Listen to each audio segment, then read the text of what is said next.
All right. Love doing these marathon recaps. We've done a bunch of them now with Conner Mantz, especially after the Olympic trials. And now we get to bookend it with a recap and reflection of the Olympic marathon, where he just finished in eighth place in 2:08:12, top American on the day. And you put up your Strava, nice long caption kind of detailing what the race plan was, how everything unfolded. But now that you've had a couple of days to reflect on it, how are you feeling about the success, and how do you evaluate success for this race? Ooh, that's a great question. I really feel like the build for it was really, really good. I think my fitness was great. I think I was in a great spot physically. And the more I've kind of reviewed everything, I'm like, oh, like probably underperformed with how fit I was, um, but I don't know. I mean, it's really hard to really evaluate it. I feel like that's Because the competitive athlete in you, though, that yeah, like has such a high bar for success that like I think on paper a lot of people would be like, I mean, that how with how tough that course was, that was a really good showing. And you guys went into it thinking that like 2:08 would medal. I guess it just unfolded a little unexpectedly that everyone else would also run pretty fast. yeah, and I think that was the big surprise is I went and ran it the week beforehand. Well, I ran the middle portion, so you got all the hills with Clayton, and I was like, oh, this isn't these hills aren't that bad. Um, and I was kind of surprised because I had been practicing on like, hills that were as steep on I don't know from what I could tell on the elevation, but those were at 7,000 feet. And maybe that was it, or maybe it was that like I thought they were just going to hurt a lot more. And so when I ran it beforehand, the week before, I was like, these hills, like, I don't know, from what I've been hearing everybody say, they aren't that bad. Um, so I don't know, that kind of came to bite me in the butt for that last big hill, but I can go into more detail about that later. Yeah, we'll go through kind of the progression of the race. Let's in terms of that training, like you did have something that you changed up compared to Orlando. So kind of we'll go through chronologically the preparation for this race and how it unfolded. For Orlando, you and Clayton essentially ran everything step for step together. This time around, Right. you spent more time up in Park City. And explain to people who maybe haven't read up on it or looked into it, what were you doing with this ski lift and the training for the hills? Yeah. Yeah. So I mean, it's not really, I say parallel to the ski lift, but it's really like switchbacks up from the bottom to the top. Um, I would just run it along a lot of my easy days. I would just run these hills and try and gain just over 1,000 feet, between like 1,000 and 1,500, depending on how far I was going. And it was just a prep for the hills. And there were some hills I was running that were like, they would go up to 14%, and they were. And I had one that averaged, first mile was averaging 7%, and that second mile was averaging 10%. But there were steepness parts of it where it would get up to 14. And I was like, okay, this is what I'm doing for the big hill in Paris. Not realizing that that big hill, I'd heard it was 1,200 meters long, and it was really closer to 600 meters long. I was surprised how short it was too. Yeah, like it was, I don't know, I feel like I, really just wanted to prepare for these hills. So I would do switchbacks that averaged about 6.5%, or maybe it was just 6%. Or I'd go and just do a straight up run that would average, first mile at 7, second mile at 10. And I would do a few of these I do a few of these every week on my easy days. Um, Near the end of my training, I had another quad scare with my rectus femoris muscle, and it's a grade 1 strain. So the doctor and my PT were like, just don't run downhill, don't run anything fast for a few days.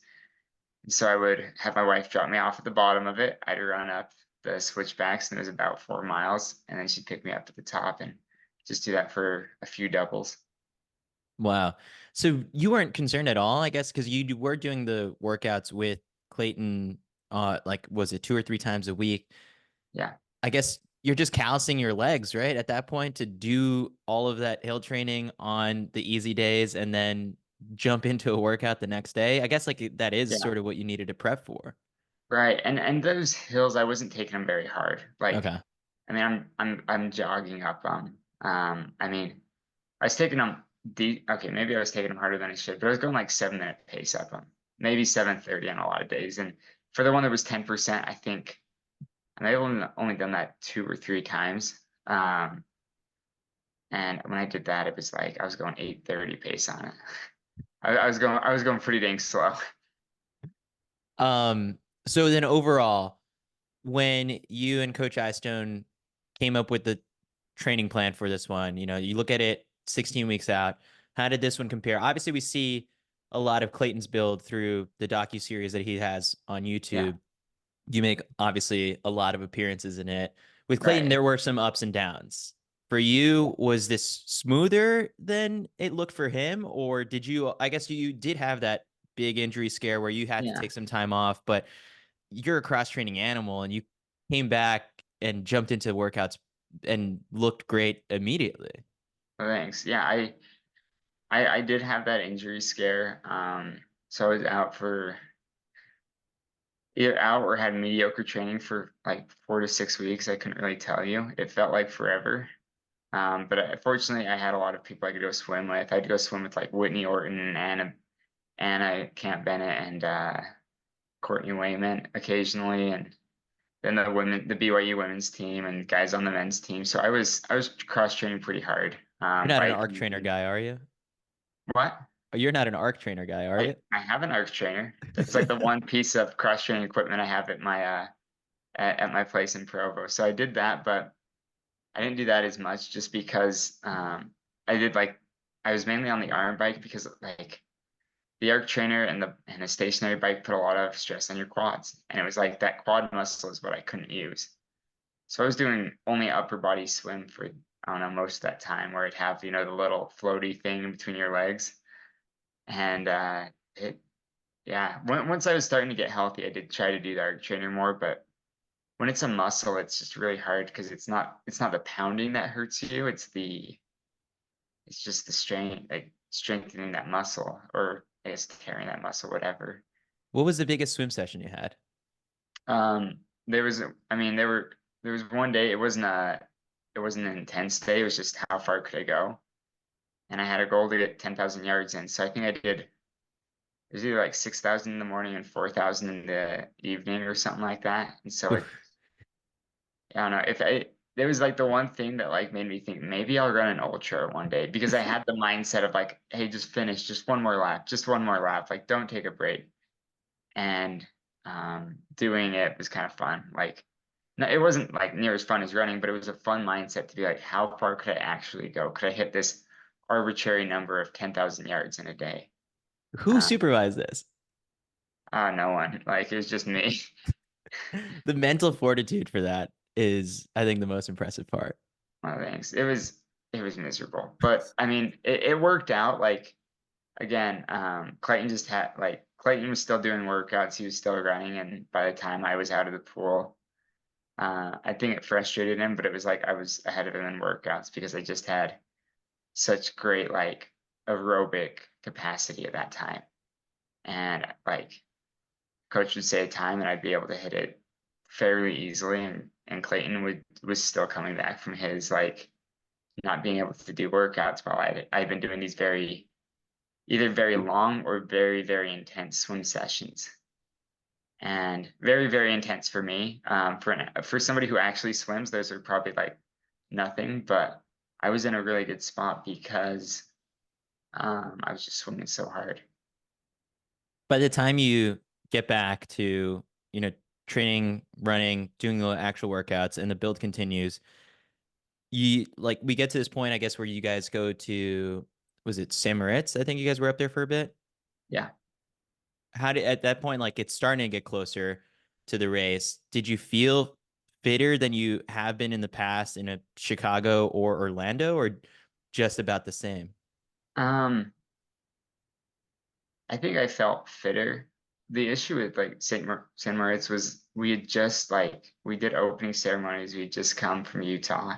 What'd you think about that? I guess like the opening ceremonies. What'd you make of it?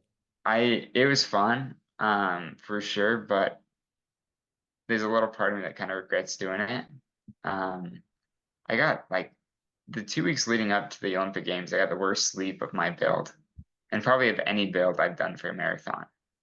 And I was like, did I like I don't know, it was okay, we traveled all day to get to Paris, and then the next day we stayed up really late for opening ceremonies. And then the next day, um, we like left to St. Moritz at like 7 a.m. or something like that. And so I was just constantly getting beat up, and my body and mind were just fried. Because like we were tapering, so I was okay there. But like you can only do so much on such little sleep. And when I'm used to, 9 hours average a night, I was not ready to uh, I don't know race or really get into some workouts off such little sleep. But I had some good workouts in St. Moritz, and um I don't know, my speed was in a really good spot. I guess we went down to Chiavenna, so it was pretty much at sea level. And we did it 8 by 800, and that like never felt so good during that workout and felt so easy.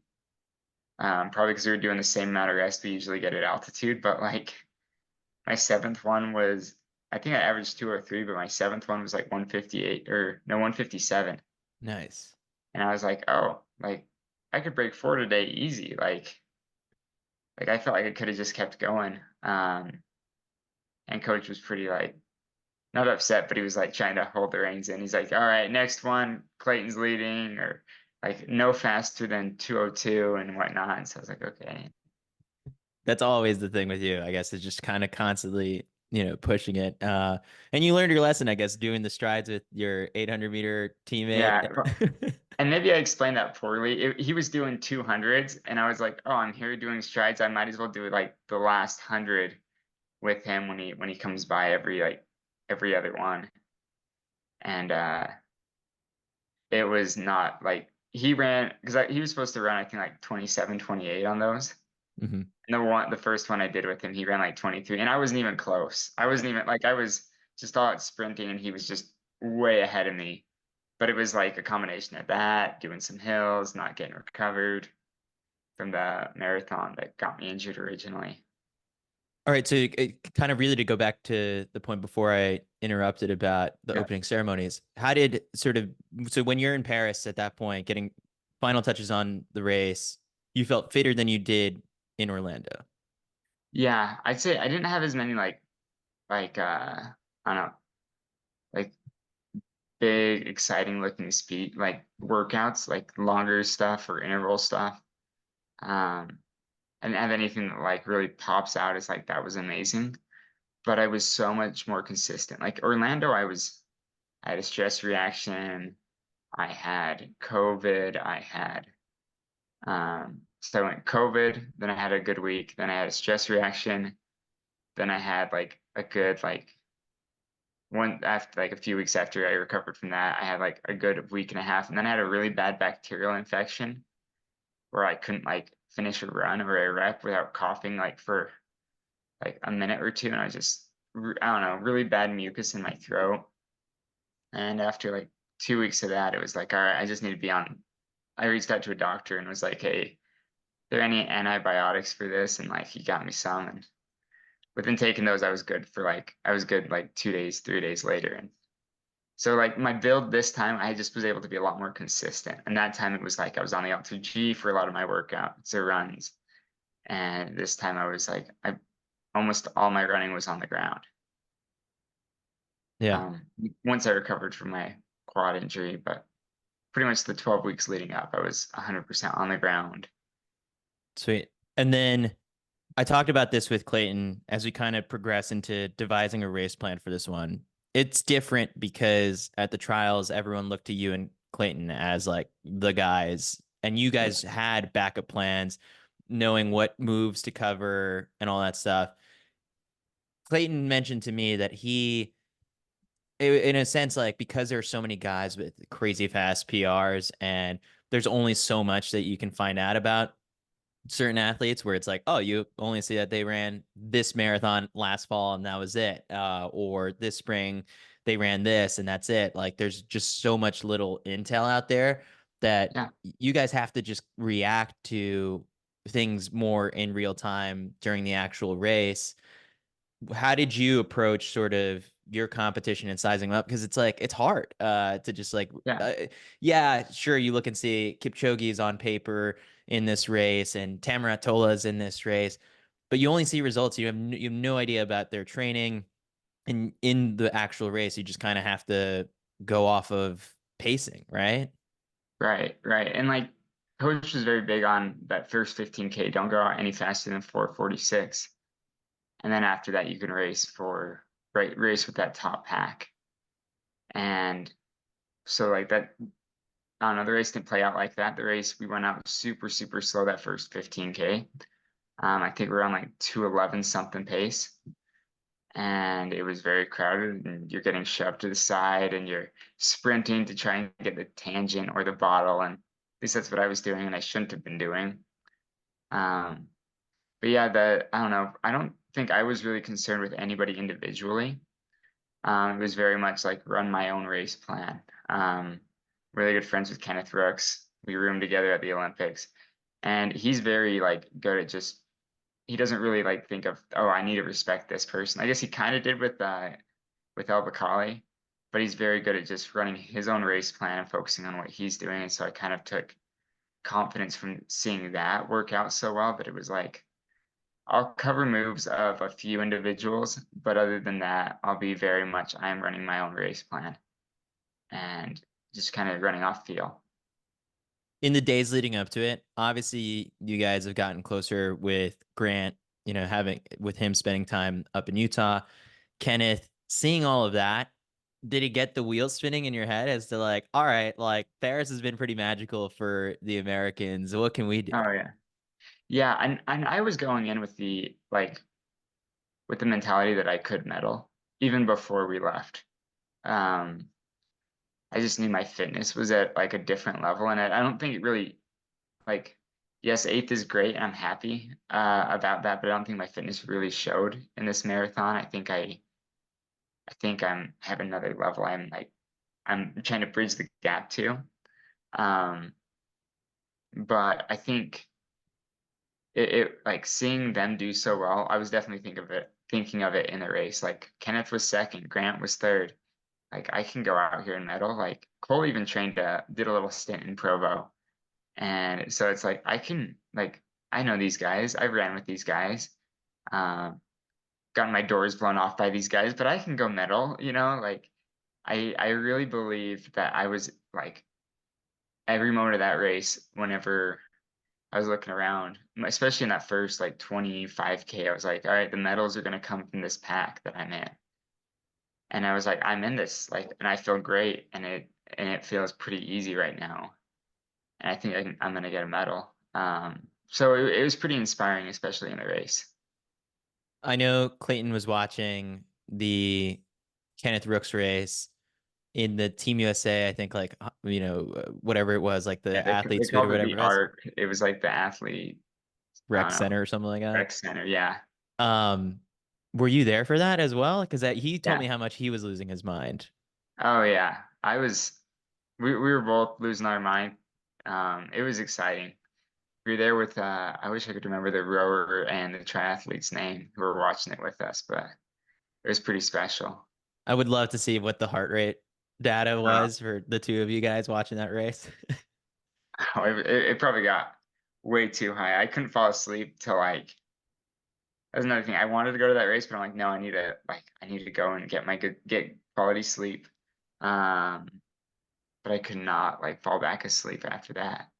So he was your It roommate. So he comes back with a medal that night, or no? He gets it the next no, you day. get it the But next night. yeah, And and he was and out I late. yeah, I don't know if I don't think he came back that night. Um I think he actually went to just stayed with his wife. He was just like, all right, I don't need to be at the village. Um but yeah, I wasn't with him that night. We had a thrower, Rudy Winkler, Winkler? Yeah.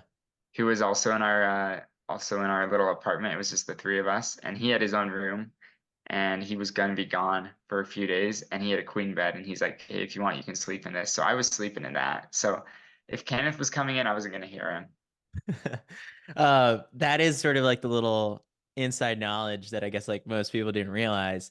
And there were a lot of comments on our Instagram post when, when the athletes get to the village and they're posting videos of the beds. It's like, oh, Yeah. what do the throwers sleep on? And it's like the throwers actually got queen size mattresses. It's just they had to Right. keep it on the low because obviously you're not going to, the weight limit is like 230 pounds or something like that on those. Oh, is it? That makes sense then why they got the Yeah. steel frames and queen mattresses. Yeah, because I don't think like they're really all that concerned about like the distance runners, being Being over uncomfortable in like 230 pounds. yeah, right. There aren't those at the Olympics. All right, so then after that, it's starting to turn to be your chance to go run. I Mhm. remember in our Orlando recap, you shared just how nervous you were the morning of that race. Yeah. Similar feels this time around because then at the Huh. same time, like Clayton's posting videos of you guys put your legs up listening to, was it John Mayer? I think it was. John Mayer, yeah. When did that tradition start? That was I was like 2019, like track season, like indoor season. Putting the legs up is something that like I I think like the AF, the American Fork guys brought to BYU. So like I'd done it at races with like in high school with like Conner McMillan because that's what he did. And so when I got to BYU, it was like everybody did it because we had 7 guys on the team from American Fork and 4 of them were in our top 7. So it was a tradition we like that just kind of brought over from the American Fork guys. But listening to John Mayer, I don't know if it was like Conner McMillan, Clayton Young and I were all listening to it one day. I don't know why, but that just kind of became the song.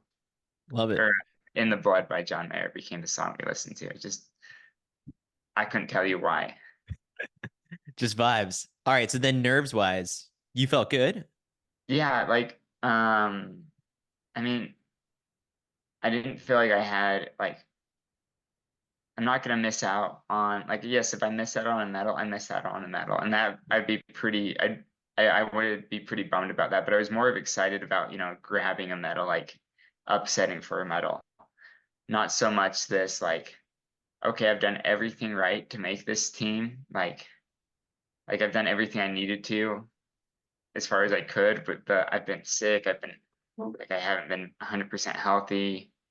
And this build was the opposite of Orlando. It was like I've been healthy for the most part, at least for the like for the 12 weeks leading up to it. And if I did bad, I was still an Olympian. And so it was like, let's go and execute. And like the night before, I did get pretty nervous. I couldn't sleep until like midnight. I went to bed at like 7. I've been going to bed earlier and earlier every night when I got to the village just to prep for that. And then night before the race, I couldn't sleep, and it was like the beds were like they weren't that uncomfortable, but they were uncomfortable enough that when my mind started to go, I couldn't like fall asleep. And then Rudy, who was back in the village, messaged and was like, "Dude, just take my queen bed." I'm like, "Oh, I'll be fine." And then when it was midnight, I was like, "Hey, actually, I'm gonna take you up on that offer." He's like, "Do it. I'll take your twin bed, Wait, and it whatever." held up? Yeah, yeah. Wow. So shout out to him. What a great member of Team USA right there. That's an ultimate sacrifice. Wait, hold on. With you saying that you were going to bed at 7 p.m., that's when Yeah, a lot of the track sessions were really getting going. So I you'd know. fall asleep and then the next morning wake up to the news of just like, hey, XYZ just medaled. That's how you were consuming the Olympics? Well, that's how I was trying to the last night. Like before that, it was like 8:30, and so I Okay. did miss 2 nights before my race. Um, Now it's all blurring together. I think maybe it was 3 nights before my race. I missed a lot. One of those ones I missed like some good finals, and then I just went back and rewatched them on YouTube or whatever. Yeah. But yeah, I was not like I didn't go to the Olympics to be a a fan of the Olympics. I want to be a competitor. And, you know, I maybe I should have been more enjoyable of all the things that actually happened at the Olympics, but it was, or maybe I should have been more focused on the things around me and all the fun things that are going on and being a, you know, once in a lifetime opportunity to actually watch the Olympics from an athlete's perspective. But I was You all had a in on job to do. medal. Yeah, You know, like exactly. the goal is get a medal, and I thought I could do it, and so it was like I'm not going to sacrifice that by staying up late and watching events. Smart. All right, so then race morning, you're good. All right, let's go into the actual sort of race and how it unfolded. So on your Instagram, you have the short recap and the long recap. Yeah, Coach's race plan, which for the first time in a while, I guess, even though you guys ended up getting the same thing, Coach yeah, Eystone sat you and Clayton down separately, but both of them ended up being what? Jive, Survive, and Thrive, broken down yeah, into 15K, 17.2K, and then 10K. yeah. Um, And and just so you know, like Coach wasn't going to sit us down separately. Clayton came an hour late, so oh, like okay. we were supposed to meet at the same time in the same place, but Clayton just showed up late. All right, so that explains it. All right, so you said you ran close to Coach's race plan. First 15K, a lot of shoving, missed a bottle. Clayton's there to share it again. You guys have that going. Now both in Orlando and here.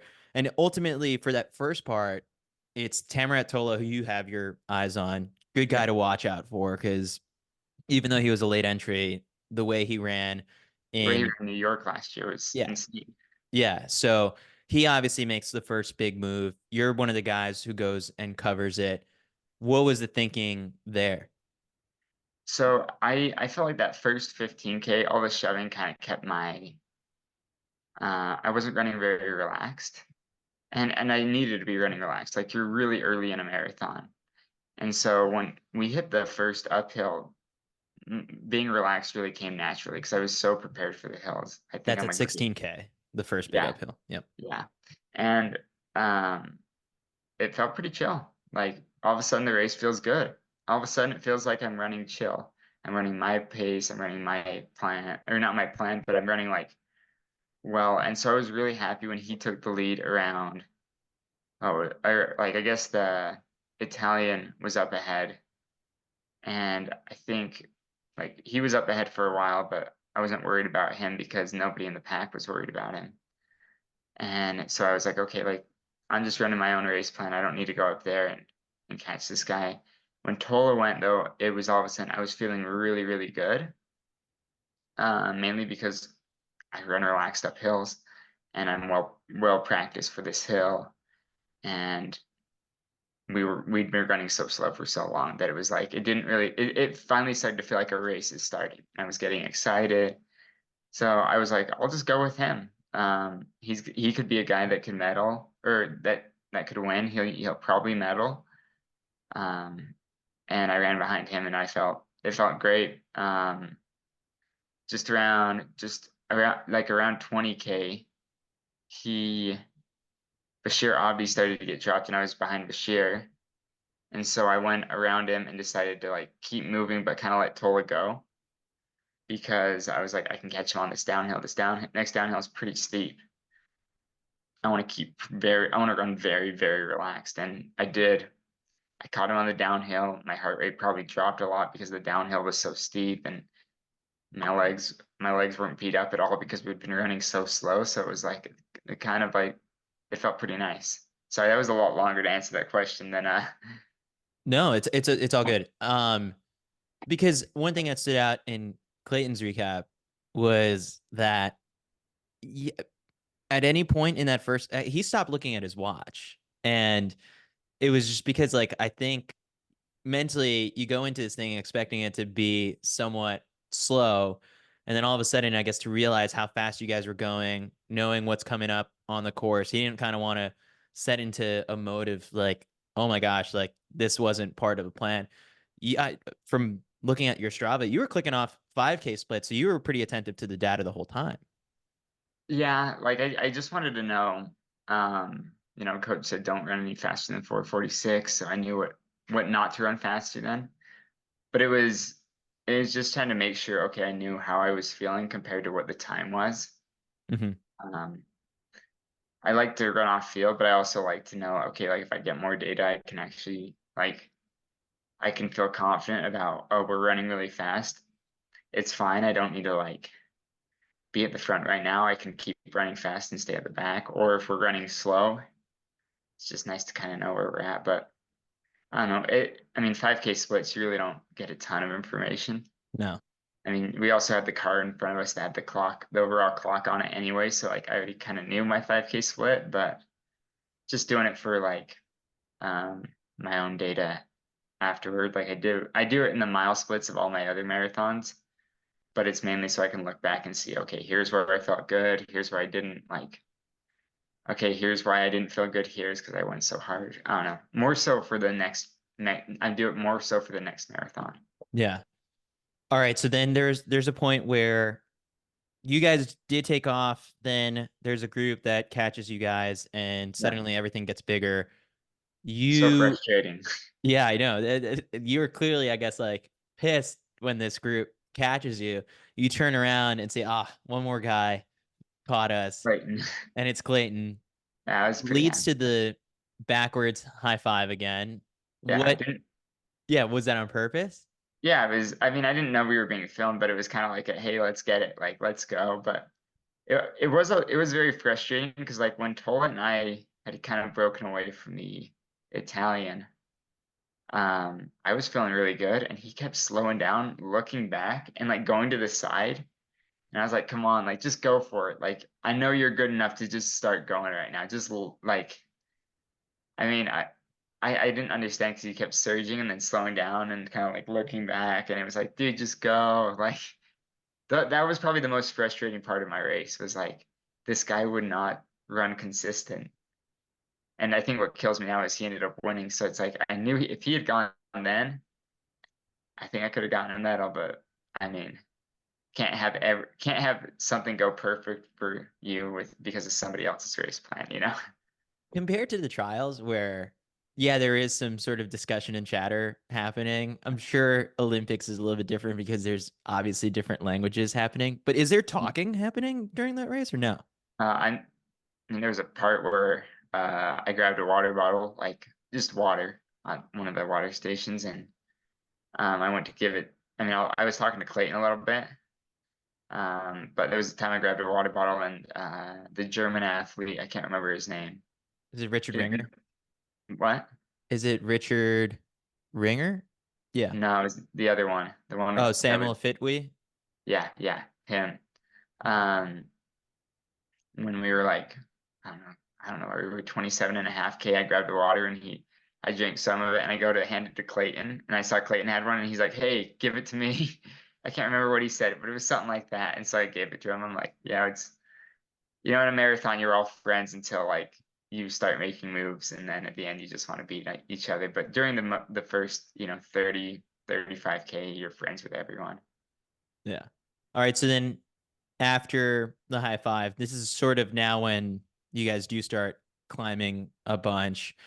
Yeah. In the splits, I went back and like this is the afternoon right after your race, before I Yeah. ran like the marathon that night. I had to go in and see just like what the wall hill did to you. Yeah. And so like I was scrolling over it on Strava to see like, all right, at what pace did you slow down to? Overall, like the mile split still looks, normal. It's just a little slower. But there was a point I think you slowed down to 740 pace or something like that. Oh, Yeah, I think yeah. that's what it like for like a brief moment going up Yeah. that uphill. What did that feel like? So it was weird. So I have so many things to explain about that hill. Yeah, all right, go for Um, it. so like the Japanese runner Akita had taken the lead, and we'd like hammered for a while. And so I was like, all right, I'm afraid about my last 10K. Like I don't want to die with 5K to go and fall apart. So I decided to take that hill a little easier. Um, and there was definitely a point where it's like, oh man, this hill's tough. Maybe I'll walk. And that's probably when I started running the slowest. And I was like, no, I'm pretty much near the top. Like at the bottom, I'm like, just over 2 minutes, just 2 minutes, and then I'll be done with it. You did Uh, not seriously think of walking. I did for like a half second. Then I was like, no, because like, sometimes when you're running like super steep trails, you power hike it and you're faster than you were running it. It's true. And so that's kind of where my mind went, is like running trails with Christian Allen. Um, it's just like when I get tired, I power hike it and then I run hard to catch back up to him. But I'm like, yeah, I'm happy I didn't. But I was passing. There was like 15 of us or so, and I probably passed three of the guys going up that hill, and then I kind of let a lot of guys go. Especially once I got to the top of the hill, because because I could still see the top three. I couldn't see Tola, but I could see like where third place was. Maybe it was fourth, because I counted wrong. So it's probably fourth place. And I was like, I'll catch him on the downhill, kind of like I did with the earlier hill. And so I went up the uphill pretty conservatively. Like I didn't hammer it. I was just so worried about my last 10K. But I was like, just go up it like conservatively, and then you'll catch up to a medal position on the downhill. So that might not have been the right, like, no, I should rephrase that. That wasn't the right mentality to have. Um, because I let a break happen and I wasn't ever able to. I don't know, the downhill was too steep that I couldn't run smooth down it, and I almost felt like I was going to fall every time. And my my my quads were pretty sore, especially my right quad that's been injured a few times. So I was like, I was a little it was like running on dirt in a way where it's like unstable, but it's because it's my muscle that's unstable, and I was just trying to hammer the downhill to catch back up. Um, you almost fell. Yeah, I didn't really like almost fall, but I say I almost felt, probably a little bit of an exaggeration, but like I thought I was going to fall. And so I just slowed down because I was like my quad was just my quads both just felt so unstable. It That felt was like I my was, whole thinking too. It's you like when I made it to the top, and then that was I walked it. I make it to the top, and then I just see and knew how steep it was going to be on the other side of it. Everyone around me just starts bombing it, and I'm like, all right, I'm not racing this thing, but I know that so many of these people are going to be coming back to me. And in the final 5K, I was passing a bunch of people who clearly like their quads were shot down. from the downhill because Yeah. yeah, everyone made a big deal about the uphill climb and it looks crazy on TV, but it really was the downhill that was, I think, crazier because it went for longer and there would be little stretches where it was like pretty steep, flattens out a little bit, then it's more just sort of more of a fall. And there were, I guess Clayton said there were a couple opportunities where he was in a pack where he was racing and it would just be guys trading leads, whereas he would get them on the downhills, they'd get him on the flats. And then it was an interesting sort of transition before the final stretch where it just was totally flat. But that was essentially, I think, in the grand scheme of things, where the race and the places were determined. No, no, and that's what surprised me, is I really thought that downhill was gonna kind of help me equalize and help others equalize that front pack. And if anything, I became farther behind than I was before the top of the hill, and it was kind of discouraging because my heart rate had dropped quite a bit because that downhill was so steep. Well, it wasn't about, let's work hard and run fast. It was just stay up, stay on my two Yeah, you feet. had to hit the brakes. Yeah. Yeah, which it ended up not feeling like a race in that moment, and I didn't like that. Like I didn't like. I mean, I like it because that's how racing is. I like the added variables, but I didn't like that. I didn't like that added variable, which I thought would be a strength to me, ended up being a weakness at the end of the race. Yeah. I guess the hardest part, just in general, for so many people in that top 20 was that by the time it all flattens out, like there's only so much you can do. Maybe you can get one or two places, Right. but everyone's strung out at that point. Yeah, and it was weird to, be 10K to go and run alone. Like nobody caught me, and I caught two people. Um, and one of them was Abdi Nagiri, and like I he probably had like a good like 30 meters on me, and then I caught him within like 20 seconds, and then he dropped out like not long after that. Like I caught him pretty quickly. Once his form just switched, you could tell he was pretty done. It was like all of a sudden I'm slowly reeling this guy in, working really, really hard. And then all of a sudden he comes back to me within a few hundred meters, and I'm like, oh, that guy's done. And I like tried to surge past him, but it was like he had no response at all.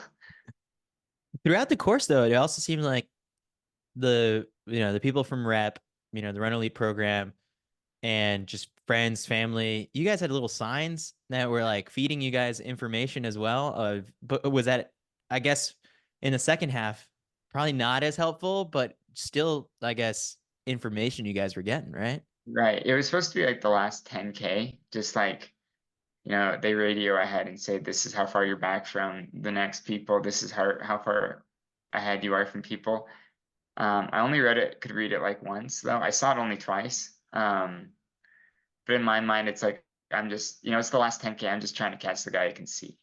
Hmm. And I'm not really trying to do, you can't really, you can push more in that last like bit of a marathon, but really you're pretty locked in on pace. Your body's not going to let you go a ton faster. Yeah. Um, but yeah, like I saw that one place at one time I was in ninth, and I was pretty frustrated because I was like, no, I'm pretty sure I'm in eighth and I'm gonna catch these two people.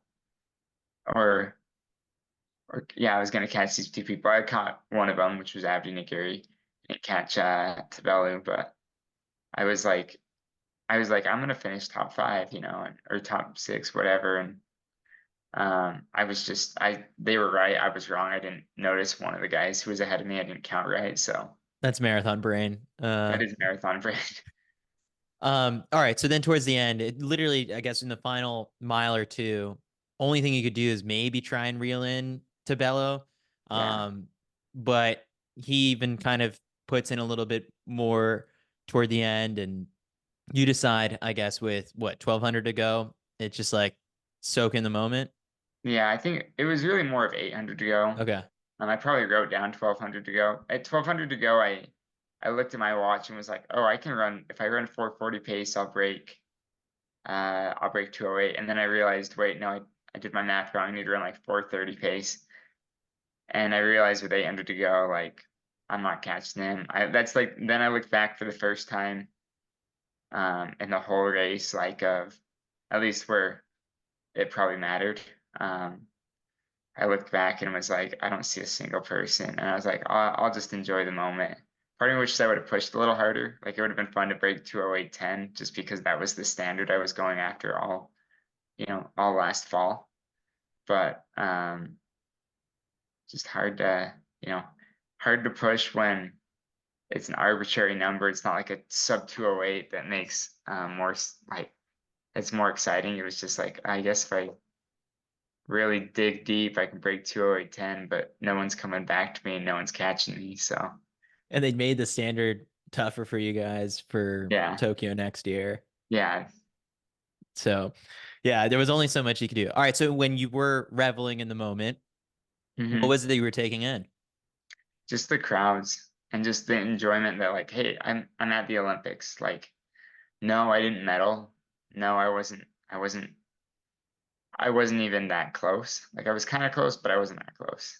And I was like, I was just really just like, oh, this is fun running with a huge crowd, people cheering me on. I don't know. I wish I could explain it better, but it was just like, this is cool. I couldn't, I don't have this like insane emotional side where I'm like cheering on, but I did a little like that thing where you put your hands up one time, and I was just chilling, just enjoying running. Usually you have Clayton there to do that for you. Right, right. Clayton's the one that throws his arms up and shouts and things, and I'm just like, yeah, this is fun. This is what I enjoy. And Um, it's fun to do it when people are around, but it's also like I enjoy running on my own, yeah. probably more than most people. You But cross the finish line, you turn around. Do you like what is it that you feel when you see Clayton being the next guy to come in? So I didn't see like I didn't turn around for a minute. I did, and I think I was just, marathon brain a little out of it. So I thought other people had come in other than him. But I saw him and I was like pumped for him because I don't know, I didn't know I didn't know he would be that close to me. Um like I imagined he probably would have, but like I didn't know. And I was pretty happy for him. And I, gave him a hug and asked him what place he came in, and he's like, I can't remember what he said. He's like, I don't know. I think he said, I don't know. Um, and so then we go over to coach, and coach is like 8 and 9, and I was like, wait, I thought I was seventh. Like I could have sworn there were only six people ahead of me, and I was closing in on sixth. But he's like, no, you were eighth. It's like bummer, but it's not like seventh or eighth really changes anything. But it was cool to see Clayton come in and get to share this moment because we've trained together for, I don't know, 6 years, 7 years if you count when I was a lot slower than him. But really the last 6 years we've trained together quite a bit. You guys then hung around at the finish line. There was a video that was captured of you guys kind of congratulating, welcoming in the other guys who finished behind you. Just an instinct thing, just like, hey, like, we all just went through that. Yeah, I think I just saw Clayton doing it and I'm like, I guess that's what we're supposed to do, you know? We're Um, the welcome party. yeah, like I don't know, I didn't really know where to go. So like I saw a coach and I saw them and I was like, oh, I guess like these are the guys like I got really close to, even though most of us don't speak the same language.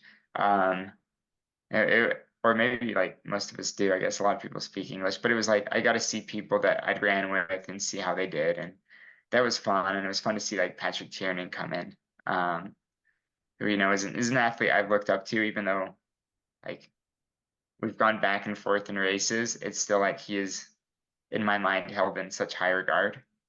So it was like cool to see him come in and cool to see the German athlete I gave the water come in and other athletes. I didn't get to see like I was kind of bummed because I didn't get to see Rory come in because they kind of rushed us away. They said, hey, like you need to go in Yeah. the mix You right guys now. can't actually be here.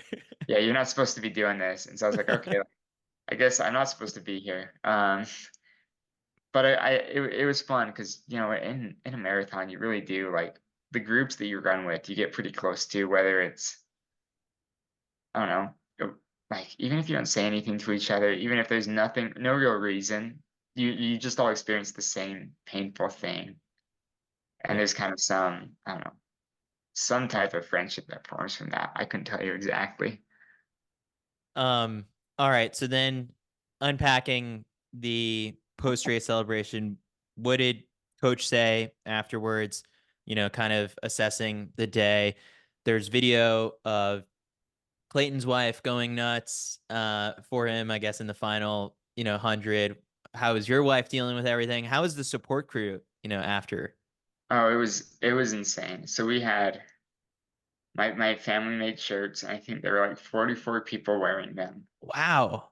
and it was crazy. I had a bunch of cousins come out. I had some second cousins come out. I had aunts and uncles come out. I had my all my siblings and my brother-in-law and my wife and parents there. So we had a huge support group, a lot of family members, and so it was pretty special. Like go after going through the mix zone, seeing everyone, and they even like on the mix zone they had me stand in front of a camera, and they had like little TV screens on it of like people that were there, and so my dad was on one of them, and then like my high school cross country coaches were on the other, and I heard there were three watch parties around where I'm from here in Cache Valley, and at that watch party they said there's about 200 people. At the other one, I don't know how many other people there were, Also, but must have there been was like super early for those people, like oh middle yeah, of the night.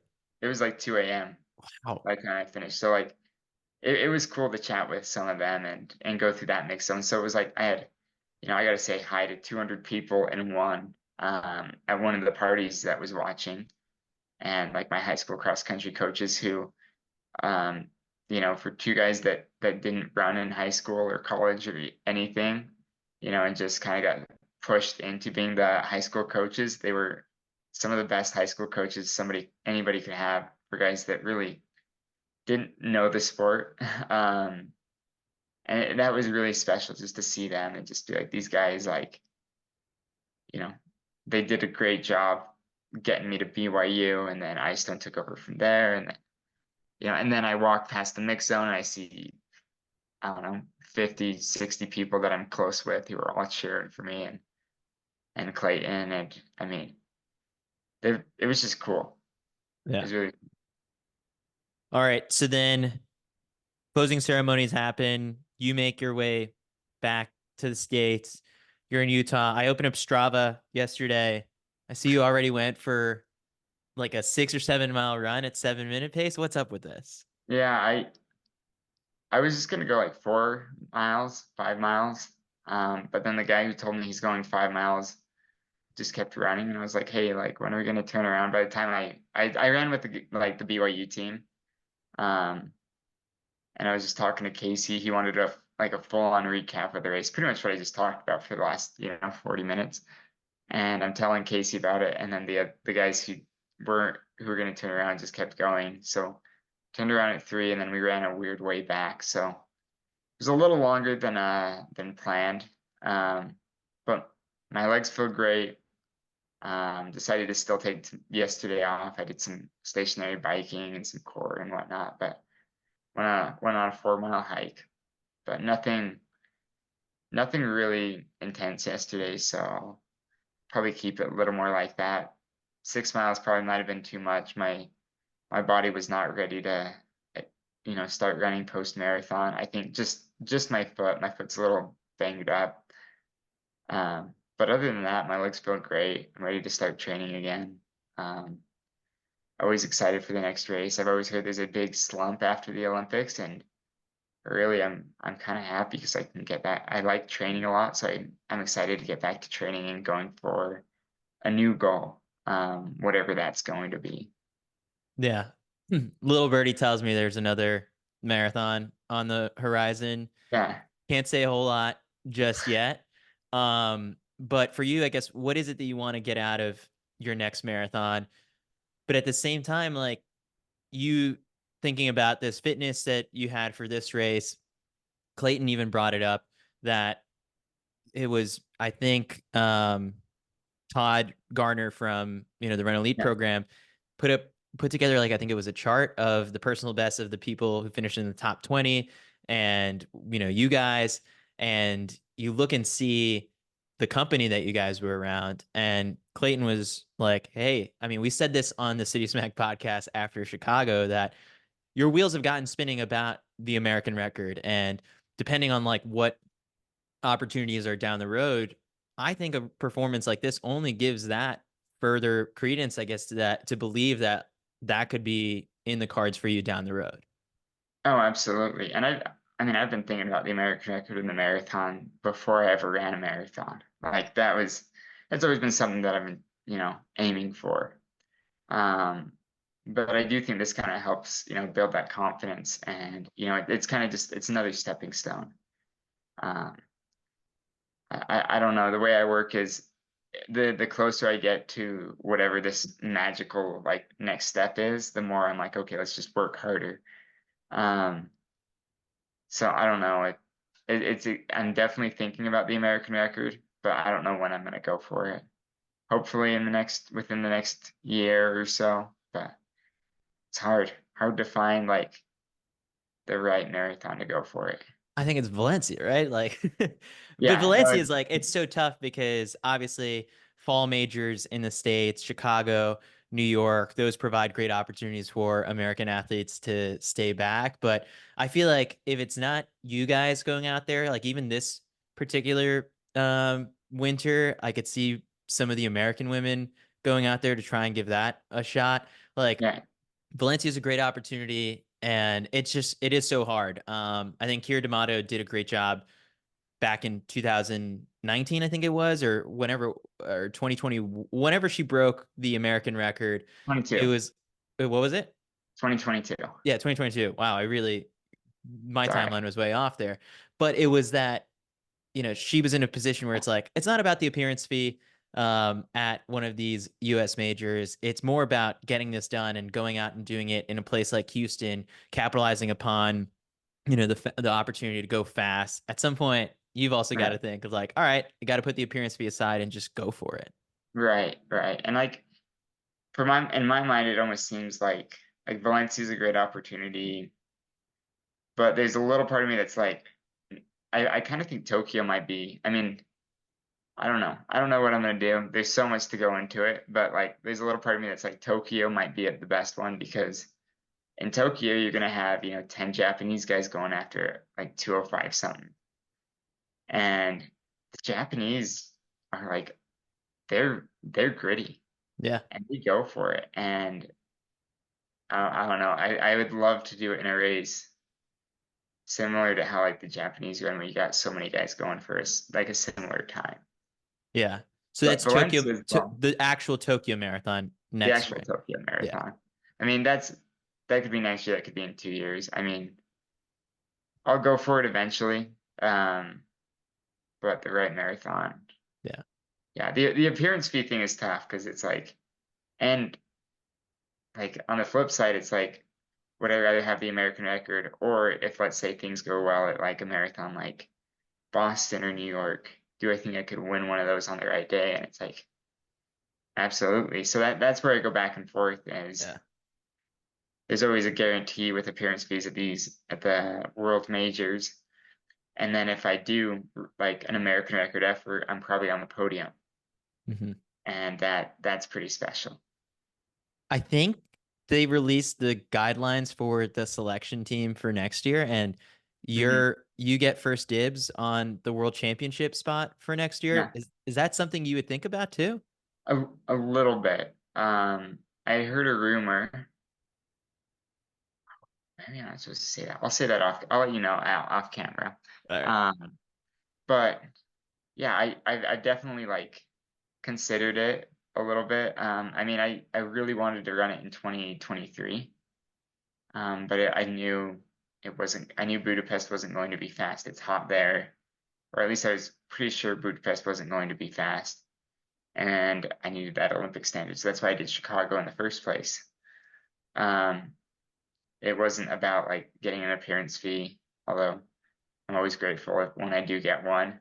But it was about getting it going and running 208, sub 208.10. And I think with the World Championships, I'm worried that if I go to a race like that, I don't know, is it really in my best interest long term to go and run that? But I'm considering it for sure. Yeah, you've got plenty of time to think about Yeah. it. Um, Sweet. Well, Connor, I didn't make what was it? We decided on 90 minutes between you and me on the Yeah. marathon course. Yeah, I think it was 90 minutes.